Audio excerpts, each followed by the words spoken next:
Right. Yeah. So you would just use encrypted sticks, and you know you could do that. Or you could do a digital signature where sticks are not encrypted. I would put the encrypted sticks. I mean, can you tell us as far as the scanner, what is the ballot style? Just redundancy, because you have one that's encrypted. Your whole county. It will. No. You sure? We're gonna primary? Encrypted or the digital signed Well, kind of versions. 15,000 ballot size, give or take, is that in Dearborn County? With that? So we're wondering about the ballot style, so it will hold the whole county, like there's not a capacity issue with voting the entire county onto. Nope. Sometimes I think So the early voting mode will read any ballot style you guys have in the county. I think we're tested well in excess of what, 8,000 ballot styles? 15,000 ballot styles. 8,000 might, I don't know. Yeah. A little bit close for us. We've That was- exceeded about 8,000. Yeah. We had a primary in 2010 or 2014, where we had 7 ballot styles, and we have 2 pages up to each page of ballot style in your system, like it is in the current one, so that would be 14,000 roughly. Yeah. So we're up to Well, 15. I know, one of the things that we've already talked about is we can work with you in advance and do some testing. Sure. Yeah. And that was Blood a one-off, I mean, that was a unique. I mean, we have a county in Florida that has had 6-page Yeah. ballots with Broward, second biggest, right? And it's the same, even though they don't use these tabulators, the software that tabulates, it's the same, right? And so that has to be able to. So your close process was pretty quick. Is it about the same? Like, let's say there's 1,600 sheets that went through there, with all the images. It's still the same. Because it's recording the images, it goes through, not accumulating all the images. Yep. Yeah, those images are already written to the sticks. Yep. The images are already written to the sticks. That's just looking at the data, right? Our data. Now, the more races you were printing takes a little Right. longer, obviously. So how much testing do you do, like load testing, I guess? So we know that getting through EAC certification doesn't really require too much, or, I really don't even know how that's set up, but I know that it's not enough to catch the issues that we see here. So what type of testing do you do on your system? So you just said 15,000, like how do you know that? How do you know it's really 15,000? Yeah, so we have a quality assurance department, and then we also partner with current customers to sort of do testing every time we do an install and get feedback from there. So we do different types of testing for different products. So our central count scanners, with King County there, they have 9 massive scanners, each of them doing 12,000 ballots an hour. So we load test what that will entail with 50 adjudication stations at the same time, right? So we'll do load testing both in King County, and then we'll automate it and do it in-house with ours, where we'll just create automation scripts that'll manage that. Same thing with these. We have, before we go into testing, we have both manual testing of them, where we have our quality assurance team, and to be frank, we use members of everyone to do it, where they're just physically putting in, thousands of ballots straight to see where we max out on a jam, where we max out on anything like that, and then we make automation scripts where they're automated, and just as you would see here with that, where it's just running an automation script of tabulate, and to see if they run into issues. I just, we have maybe experience, maybe not with the tabulation Yeah. systems, but where we already have the product here, Yep. it hasn't been tested to a county of our size, so Yep. we tend to break things, and it's just nice to know that the testing happens. So we like to do it both in person and on site, and with our partners. So IBML, who's our central count, one of our central count partners. I mentioned this earlier, but they invite both us and then the customer down to Alabama. And they have great barbecue that they bring out, and they do a build of the products, but they also do testing down there. We set up the system and run it. So we love sort of relationships like that to do as much testing as we can. We run mock elections in Boston. We have people come in just from in the area and test it out. This was used at the Perkins Center for the Blind, where they did usability testing of the system as part of EAC certification. Perkins Center is in Boston. So yeah, we're trying it both in our own offices, but also out in the field to make sure that we're hitting those levels. So the other thing that we can do in the field on election day, and this may or may not be something you folks would use, but we can print images of the write-ins. So if you want your poll workers to do any kind of write-in work for you, and I'll print a couple of those. And we'll show you our central write-in tool later as We have a well, number of but different ways to touch on write-ins. I'll just turn another one. And that was one of the reasons we went with this faster printer, because we wanted a way to go ahead and add write-ins to a report that the poll workers could use. Again, you may or may not do it that way, but it is there if you need it. Cover everybody.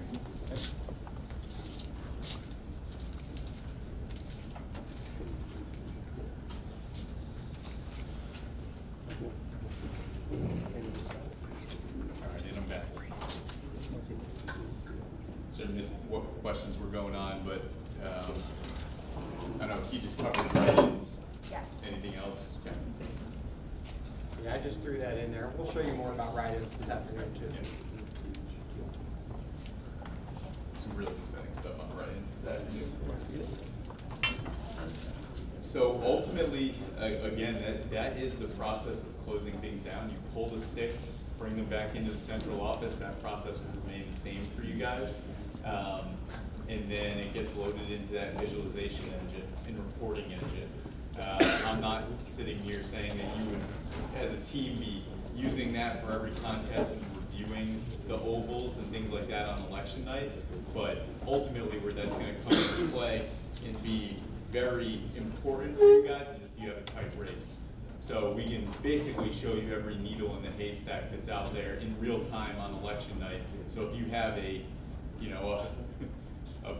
I don't know, a 5-vote swing in a contest, that's where that visualization engine becomes really powerful, because it'll show you everything on election night, that there's nothing out there that can come back and get you at a later time.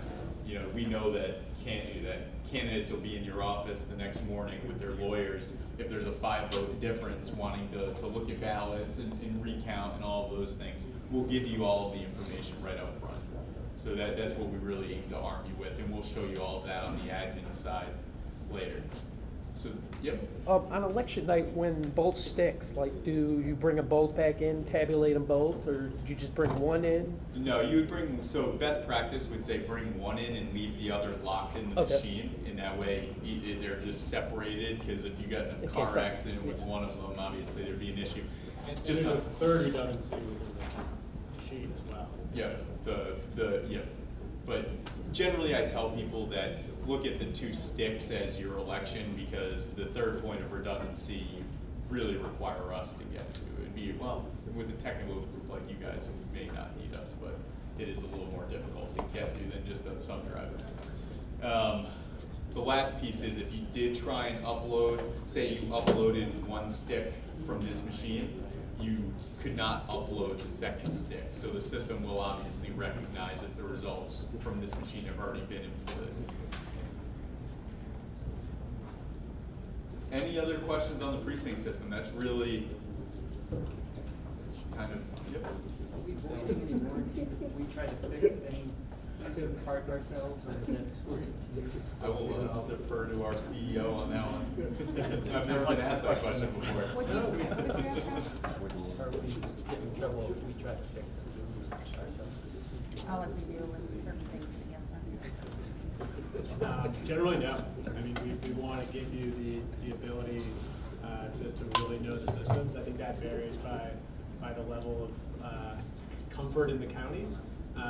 But it would depend on sort of what was done, right? So obviously broke something further, we were relied to it, right? But I think there's you can go inside of it and do some additional fixes. And at the end of the day, I'll just hit on this, because we did just certify the second version of this system in the state. We obviously got certified for the first time last year, and we just certified this version going through.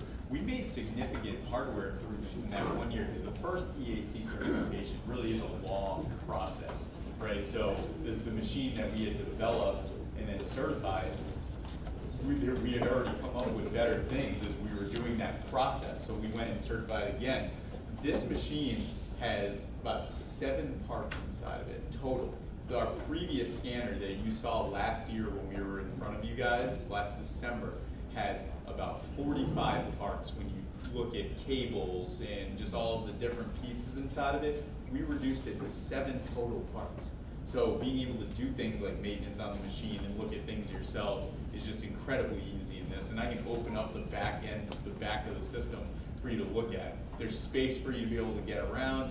You can see everything in there. It's just very clean, inaccessible, excuse me. Yep. How long do they normally last? The machines? So everything, since they're commercially available components, goes through rigorous testing on their own. So everything is really designed to last 10, 15, 20 years. And again, everything can also be swapped out on its own. So the system in its entirety, we really tried to design it without any type of shelf life. Yeah, we I'm always- not gonna say this is gonna last you the next 50 years, but We joke that this is sort of a tank, right? And what you do is you have that tank for decades, and you're just improving the inside of it. yeah. How secure is that box if we're leaving the extra stick in there? And we're sending a stick back at the end of the night, but you said that there would be one left in that box. So as far as security goes, how is that dealt with? It's all under a double barrel lock, so which is probably the highest type of physical security lock you can get on something that has to be transported like this. That was one of the improvements we actually made from the first version that you saw last year as well. That was just a regular locking key. This can't be, tampered with nearly as easily, which is why we did this. Yeah. So I mean, the security levels are high. It's a secure machine. We've passed all federal certification requirements on it, the state certification requirements on it, which security is obviously a big piece of all of that. Yep.